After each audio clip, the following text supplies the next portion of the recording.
Welcome to part 3 of the Home for Thanksgiving album. It's Darlene, and today we're going to finish up the front storm door project by putting on a paper wreath and also the kick plate and doorknob that we did in the previous video. It's dry, and I think I want to add a little bit more brown on the edge. I have you zoomed in a bit right now so that you can see a little bit more of the detail, but I'm going to put a little bit of the Gathered Twigs Distress ink.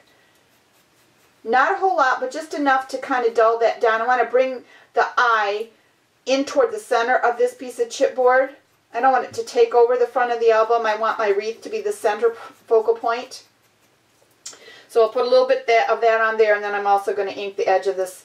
I'm going to use this, but I think it's a little too large, but it'll be fun. It's for fun, so why not? Alright, that should be good enough there. You can use ATG on this to secure it, but I think I'm going to go with the score tape, the double stick tape. I just want to play it safe.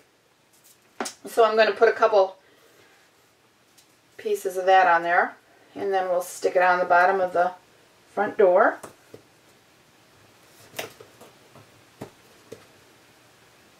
That way I know it'll hold it nice and secure.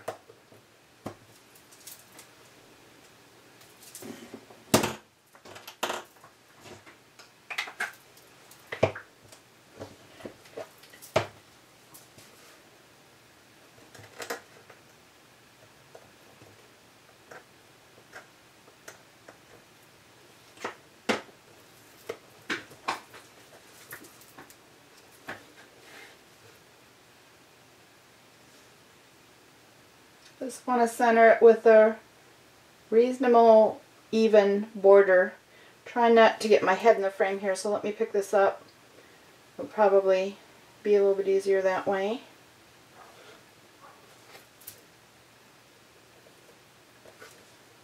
Alrighty. Get that down nice and firm. And as much as I think this might be too big, let me see where I want my placement. If I'm going to do the wreath, let me use this stamp so I don't give you glare. I'm going to use my wreath there. Well, we'll put it about right there. And I think I'm going to put it on a Stampin' Dimensional so that it's sticking up just a little bit.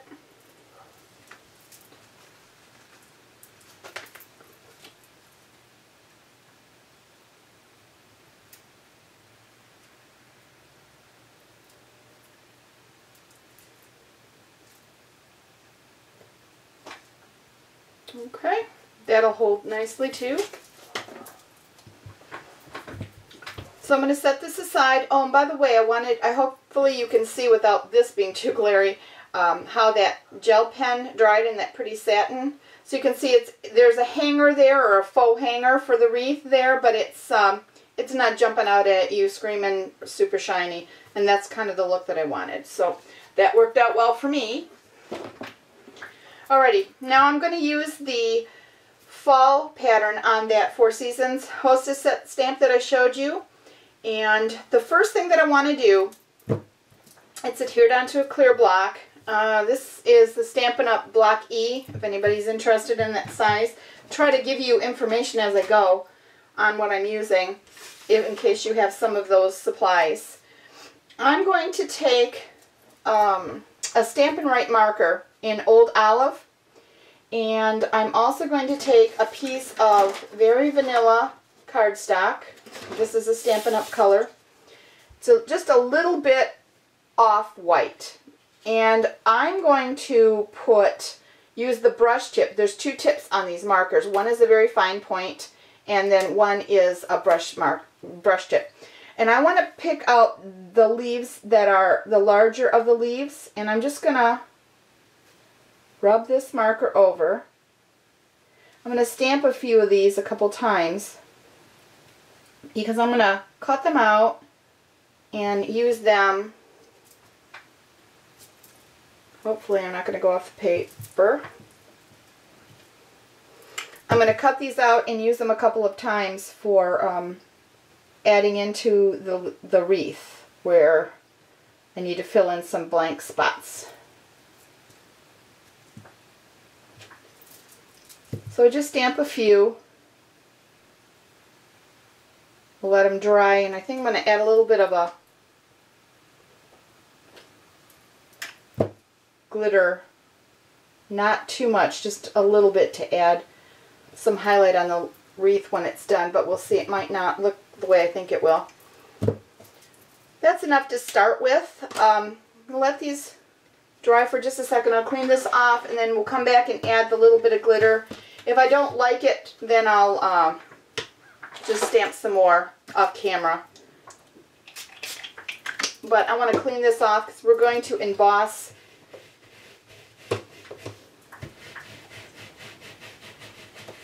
And this is my Stampin' Up stamp cleaner, Stampin' Scrub Pad, and the Stampin' Mist. And let's see if we can do this now. I'm going to use the, I think this is the glitter pen. Same company, the Jelly Roll. Add a few little accents. I'm not coloring it in solid. I'm just kind of dabbing it just to give it a little, just a few little accents here and there. And I'll let these dry, and I'll cut them out with my paper snips. And we'll add those at the end if it needs some fill. Kind of like really doing an actual flower arranging, only you're doing it with paper. We're going to make a hydrangea leaf wreath, or a hydrangea wreath. There we go. And let that dry. Set that over here. And we'll get on to embossing. I'm going to take the soft suede cardstock, just a scrap piece, big enough for the stamp. I'm going to emboss it. So I want to use, what we're going to do is use that really yummy smelling sugar and spice scented stamping embossing powder. It smells so good. It's like a bakery in the house when you're using it. I'm going to use either Versamark or an Emboss It ink pad. This one happens to be Emboss It from Ranger. Get it nice and wet. And I want to use the Embossing Buddy also. And it's not that picky, but this helps stop the static. It's not like we're doing an actual word where we have to worry about it being absolutely perfect and there's little bits that stick to the edge. If they do, it's not really going to affect the image for this situation, but I try to get in the habit of using it. Alright, and then we're going to emboss.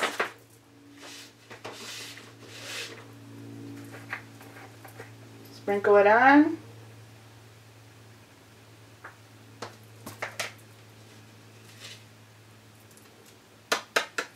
Shake off the image.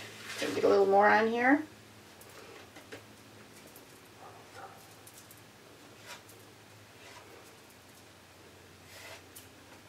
Ready? And then I'm going to go ahead and use my heat tool. I'll do it off camera so that it's not so noisy for you.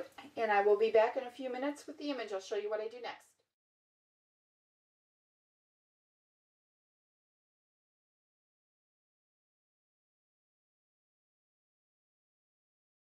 Alright, now I've gotten this heated and embossed, and it, like I said, smelling very yummy in here. I can't wait to use the peppermint that I have for like the holiday theme project because it smells very good.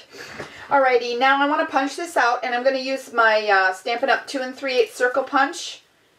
It fits really nicely around the image of this stamp set.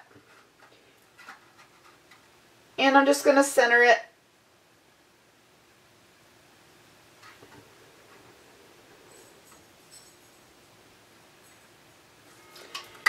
It out.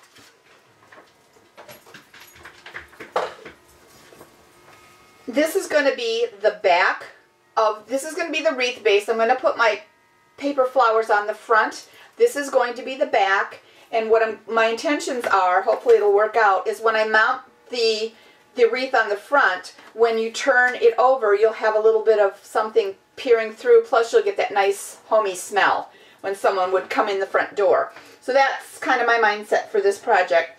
So now I'm going to take a 1-inch circle punch, and I'm going to punch out this center bird. Centering again, and we'll save that, and I'll mount him later on the inside. I'll show you what I'm going to do with that later on. And so what I thought I would do is make a hydrangea wreath, and I think I'm going to make maybe like 9 sections. I want to do 3 colors of paper flowers and maybe like 9 sections. So let's see if maybe if I divide these up into, well, let's guess, maybe around 3/4 of an inch. I'll make a mark 3/4 of an inch. Let's see if we can get, if we get 9, close to 9 sections. So this is the effect that I'm going for, is like maybe this would be, well, let's do the same color here. We'll do soft suede, and then go over another 3/4-ish. I might have to adjust this a little, but, and then if I do, let's do the Cajun Craze cardstock, and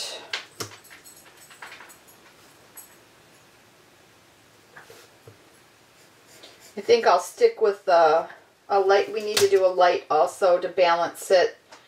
So I'll do, well, let's do the very vanilla. Let's do the same color that I did my, here's my leaves. We'll do this. So if I have, let me see if I can find some pieces here. So if I do like a section with Cajun Craze, and we've got the soft suede, I'd have the brown, the rust, and a lighter color. I think that would look pretty. And then I'll repeat it and go again with the brown, rust, and the vanilla. And I think maybe that'll work out. So I'm going to continue moving around here. I may have to adjust a bit. I'm not sure. And alright, I'm done marking them around. I did have to adjust my lines just a little bit. And it's not because the 3/4 is wrong. It's because I wasn't paying attention and doing the right marking. So just so that you can see, if you're doing exactly what I'm doing with everything that I've shown you already, using that this punch, it is from this edge, take and mark 3/4 of an inch and make a line, and then I kind of just tapered it in, then turn it and go from that edge to the next edge and mark 3/4. So there's 1, 2, 3/4, and mark a line, and then make it go down. And then, so what I'm doing then is doing the Cajun Craze, the very vanilla, the soft suede, and repeating all the way around. So that's how I did that off camera. So now what I want to do is I'm going to get a little punch. I want a flower look, but they have to be small. You've got to keep your eye on the scale of your projects. So I have a little, there's a 3-pack that Stampin' Up! Sells. They're itty bitty punches, or itty bitty shape punch pack, I think it is. And I'm going to use the little flower. And I've decided, I think I'm going to need about 6. I think if I put, let me get in camera here, 1, 2, 3, 4, 5, and 6 for little flowers. So I think I'm planning at this time to do 6 flowers for each section in each color. So we'll start, I'm going to start with the lighter one, so I think when I demonstrate what I'm going to do here, you'll be able to see it better. So I take some scraps. This is the very vanilla, and I want to punch out 6 of these. And what I'm going to do is do some paper molding using the McGill tools that I have. I don't use them very often. It's kind of time consuming, but I like to do it. In the end, if you take time on your projects, people really appreciate it, and they like to look at it, and your projects will be really respected. So I might as well show you some of the hard things too, and then you can make your choices. I mean, truly, if you don't want to go to all this effort, you could basically put it on just like this. I mean, honestly, let's hold it up here. That would look cute. So, but I'm going to show you a different process. Let me move this out of the way. This is the McGill, I think they call it the molding mat. And I have my tools. So I'm going to use the 3mm, 8mm one. This is from McGill, as I said. And I want to mold these. I want to break down the papers to where they'll start pulling apart in their layers, but I want it to still all stay together. So I have done these before in another project, and they came out really nicely. You can start with the large ball if you want. I don't usually do it that way, but I'll show you one way and we'll try it both ways. So start with a large ball first, and then you'll see it starts to cup as soon as you start rolling this around. And you do put pressure on this, but not very heavy. But I take the smaller 3mm size and kind of just scrub it around because I want it to break up a lot. I'm trying to simulate from a distance what hydrangea blossoms would look like. And you can see that's kind of starting to separate. And if you push down, it really gets all crinkly. And what I have done in the past is once I glue them on a project, I'll take my craft knife and I'll start pulling these little things back just a little bit, and it kind of makes there's a little bit of a suede look that happens by making the paper layers separate. So that's my intention. Let's hope it works out. So I'll do 6, and then we're going to glue them on in a section. Let me see if we get a difference if I don't use the large ball first and just start with the little one. See if there's any difference. There may not be.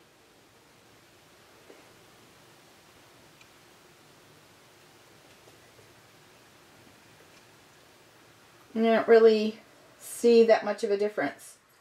So that's 2 different ways. Alright, now I'm ready to take my Scotch Quick Dry adhesive and I'm going to go to my Very Vanilla section and add 3 dots of glue for those 3 flowers that I want to put there.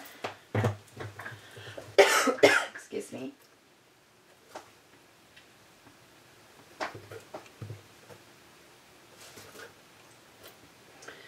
Place those on and just press them down with your tweezers or your hands.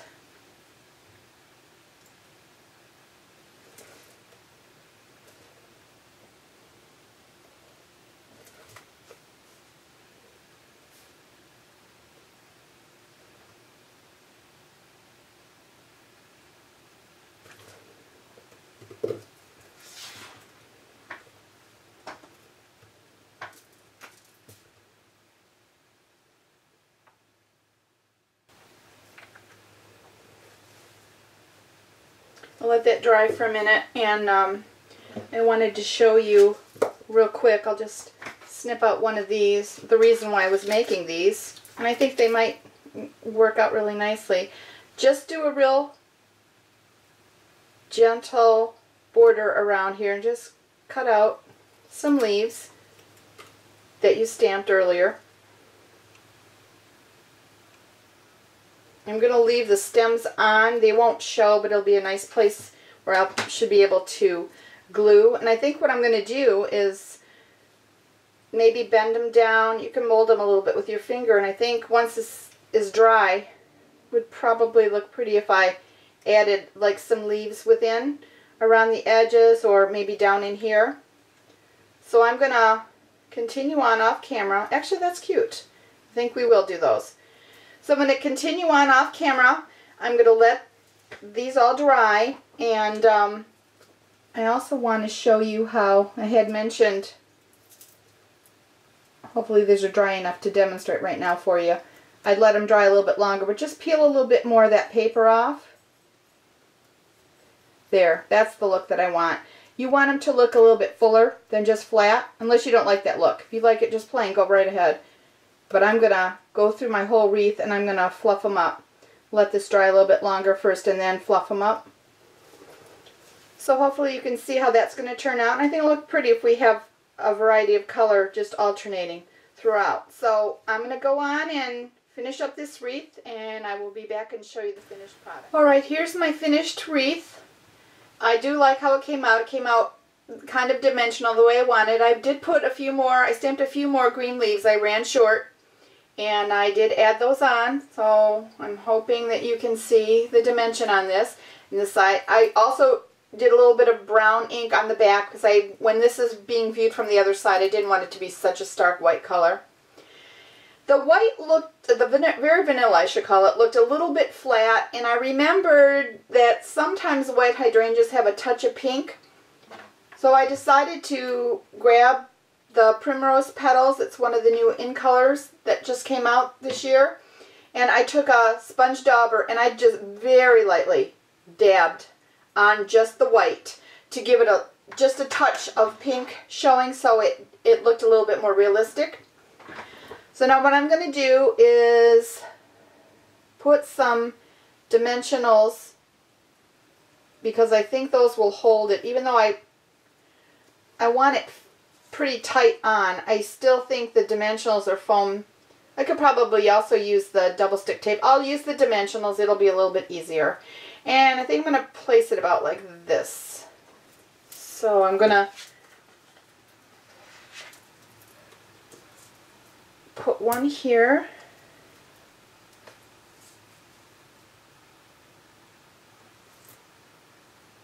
I hope that's right, and one about right. Oops. Backing came off. There we go.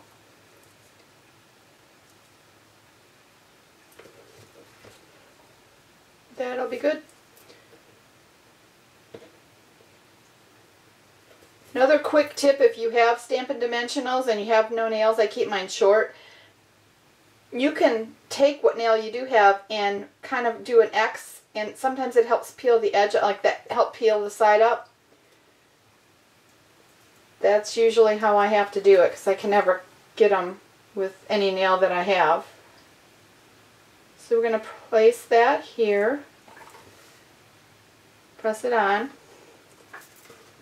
I'm going to flip it over to the back, and I'm going to put, remember that little center that we punched out from the original embossing? I'm going to put a dimensional on there, and then I'm going to place the birdie on the inside.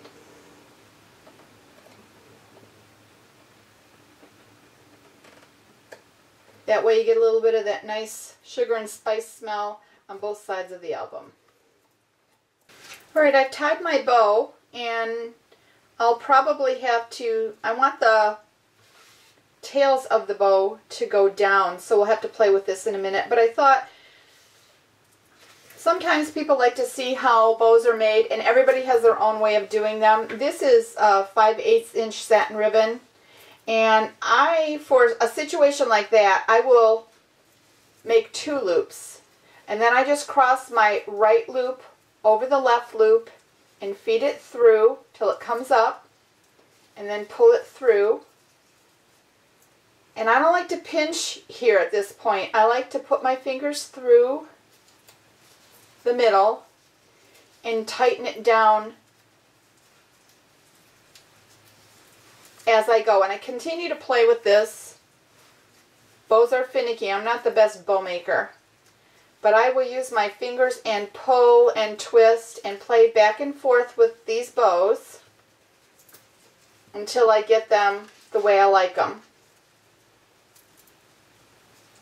Especially with the satin, it gets slippery and it will loosen up until you get it exactly the way you want. So I kind of try to hold the knot. Once I'm getting it close to the way I like it, then I kind of hold the knot so it doesn't loosen up as much. And then you're back where you started from. And then you can tighten it almost for the final. And then you can snip your ends off the way you want. So you can see that's pretty much what I did with this one. So I thought I would show you that really quickly. And we'll put it on. Place it on here, and I think we're pretty set for all that I want to do on this. I think I'm going to move him up higher and let him drape down these. I'll glue them down just a little bit, let them drape onto the top of the wreath. That'll help soften it a bit.